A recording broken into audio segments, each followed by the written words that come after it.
नमस्कार दोस्तों, आप सभी का स्वागत है। आज मैं आपको हीरे और कांच से जुड़ी रोचक और प्रेरणादायी कहानी बताने जा रहा हूं। आप ध्यान से पढ़ना, इसमें आप ही के लिए एक सीख छिपी हुई है। तो चलिए अब आपका ज़्यादा वक्त ना लेते हुए काम की बात करते हैं। एक समय की बात है, एक बार राजा का दरबार लगा हुआ था, लेकिन दरबार धूप में लगा हुआ था। क्योंकि सर्दियों के दिन थे तो अक्सर राजा की चौपाल वहीं लगा करती थी। राजा लोगों की अपील सुन रहा था और सब कुछ ठीक ठाक चल रहा था। लेकिन भीड़ में से एक आदमी खड़ा होता है और वह बोलता है कि उसको राजा से मिलना है। उसके पास 2 हीरे हैं और उनमें से एक असली है और दूसरा नकली। तो मैं राजा से पूछना चाहता हूँ। अब उसकी इस बात को राजा के पास पहुँचाया गया और राजा ने उसको चौपाल में आने की आज्ञा दे दी। राजा ने उसको अनुमति दी कि बताओ तुम क्या चाहते हो। उसने कहा, मेरे पास 2 हीरे हैं, एक असली और एक नकली, लेकिन आज तक कोई भी इनकी परख नहीं कर पाया है। अगर आप मुझे बता दें कि कौन सा हीरा असली है और कौन सा नकली है, तो इस हीरे को मैं आपके ख़जाने को दान कर दूंगा। लेकिन अगर आप नहीं बता पाए तो आपको इस हीरे की कीमत मुझे चुकानी होगी। राजा ने स्वीकार किया और ये प्रक्रिया शुरू हुई।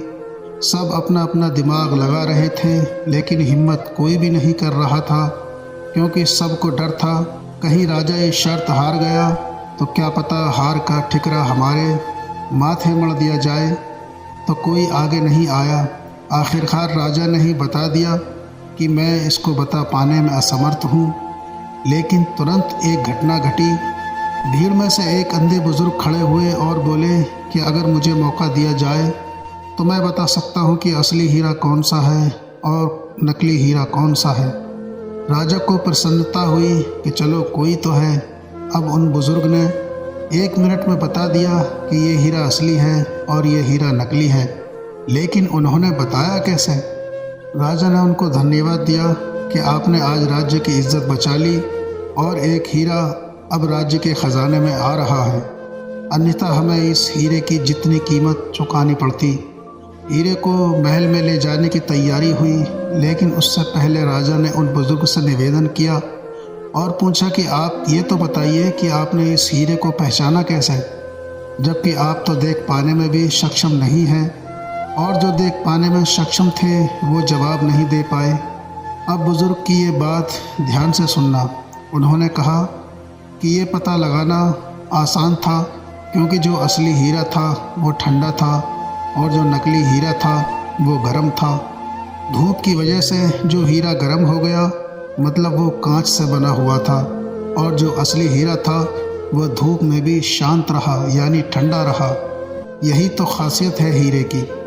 दोस्तों, हम भी तो कभी कभी इतने गर्म हो जाते हैं कि हमारे रिश्ते ख़राब हो जाते हैं, लेकिन हमें हीरे जैसा स्वभाव रखना चाहिए।